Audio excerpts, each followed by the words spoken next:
गणतंत्र दिवस के अवसर पर आयोजित होने वाली परेड के लिए तैयारियां जोरों पर चल रही हैं। इस साल परेड में कुछ खास और दिलचस्प बदलाव देखने को मिलेंगे, जिसमें एक नया और अत्याधुनिक रोबोट डॉग शामिल है। सोशल मीडिया पर एक वीडियो वायरल हो रहा है जिसमें रोबोटिक डॉग्स को परेड करते हुए देखा जा सकता है। भारतीय सेना ने भी इस वीडियो का एक फोटो अपने एक्स हैंडल पर शेयर किया है। ये रोबोटिक डॉग म्यूल यानी कि मल्टी यूटिलिटी लैग इक्विपमेंट के नाम से पहचाने जाते हैं और ये भारतीय सेना के अत्याधुनिक हथियारों में से एक है। आइए जानते हैं इन रोबोटिक डॉग्स के बारे में और किस तरह से ये भारतीय सेना के लिए सहायक साबित हो सकते हैं। वीडियो में आगे बढ़ने से पहले आप हमारे चैनल द हिंदी टॉप को सब्सक्राइब करें, बेल आइकन दबाना ना भूलें ताकि आप तक पहुंचे हमारी हर खबर सबसे पहले। रोबोटिक डॉग्स, जिन्हें म्यूल यानी मल्टी यूटिलिटी लेग इक्विपमेंट कहा जाता है, भारतीय सेना के लिए एक अहम टेक्नोलॉजी है। ये डॉग्स बेहद मजबूत, टिकाऊ और हर मौसम में काम करने वाले ग्राउंड रोबोट्स हैं। इनका डिज़ाइन ऐसा है कि ये शहरी और नेचुरल एनवायरनमेंट दोनों में ही इस्तेमाल किए जा सकते हैं। म्यूल रोबोटिक डॉग्स को खास रूप में कठिन परिस्थितियों में काम करने के लिए डिज़ाइन किया गया है। ये आसमान, ज़मीन, पहाड़ी रास्ते, चट्टान और मलबे में भी आसानी से काम कर सकते हैं। इसमें IP67 रेटिंग होती है, जिसका ये मतलब है कि ये पानी और धूल से बचने में सक्षम होता है, जिससे ये चैलेंजिंग इन्वायरमेंट में बना रहता है। म्यूल रोबोट -40 डिग्री सेल्सियस से लेकर के 55 डिग्री सेल्सियस तक के तापमान में काम करने की क्षमता रखता है, यानी ये गर्मी, सर्दी और बारिश में भी काम कर सकते हैं, जो इसे अलग अलग जगहों पर तैनाती के लिए बनाता है।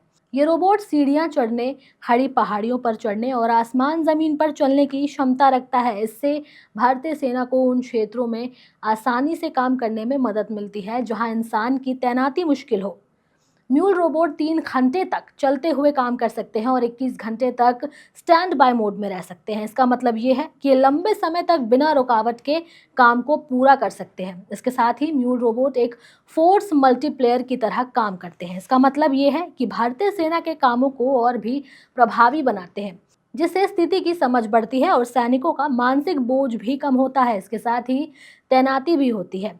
ये रोबोटिक डॉग्स भारतीय कंपनी एरोरैक ये रोबोटिक डॉग्स भारतीय कंपनी एरोआर्क ने बनाया है। एरोआर्क एक ऐसी कंपनी है जो डिफेंस सेक्टर के लिए स्टेट ऑफ आर्ट टेक्नोलॉजी विकसित करती है। ये कंपनी मानव रहित प्रणालियों यानी कि UAV और रोबोटिक्स तकनीकी क्षेत्र में काम करती है। एरोआर्क का उद्देश्य भारतीय सैन्य बलों को खतरनाक मिशनों के लिए एडवांस इक्विपमेंट देना है, और जिससे सैनिक का जोखिम कम किया जा सके और हर मिशन में उनको सफलता मिल सके। एरोआर्क कंपनी ने अब तक 1000 से अधिक ड्रोन बनाए हैं और वो 60 से अधिक प्रोजेक्ट्स में काम कर रही है। कंपनी दुनिया के 5 देशों में ऑपरेट कर रही है और 7 कंपनियों के साथ साझेदारी कर रही है। एरोआर्क ने 19 पेटेंट भी प्राप्त किए हैं, जो इसके अनुसंधान और विकास की सफलता को दर्शाते हैं। एरोआर्क के लिए 2020 एक खास साल रहा, जब उन्होंने अमेरिकी कंपनी स्काईड्यू के साथ ड्रोन बनाने के लिए एक डील की। ये डील खास थी क्योंकि उस समय अमेरिका ने चीन के ड्रोन पर प्रतिबंध लगा दिया था। एरोआर्क की तकनीकी को राष्ट्रीय स्तर पर पहचान मिली और ये कंपनी की बड़ी उपलब्धि भी मानी गई। ये रोबोटिक डॉग्स अब भारतीय सेना के लिए एक अहम हिस्सा बन चुके हैं। गणतंत्र दिवस 2024 से पहले हुए रिहर्सल में इन रोबोटिक्स डॉग्स को देखा गया और ये चर्चा का विषय बन गए। अब ये डॉग्स परेड में शामिल होंगे तो वो ये दिखाएंगे कि कैसे आधुनिक टेक्नोलॉजी भारतीय सेना के मिशनों को अधिक प्रभावी और सुरक्षित बना सकती है। इन रोबोटिक डॉग्स को उन जगहों पर तैनात किया जाएगा जहां इंसान की तैनाती संभव नहीं हो सकती है। बहरहाल, ये वीडियो आपको कैसी लगी, आप हमें कमेंट सेक्शन में ज़रूर बताएं। हमारे चैनल द हिंदी टॉप को सब्सक्राइब करें, हमें एक्स यानी ट्विटर, फेसबुक और इंस्टाग्राम पर भी फॉलो करें।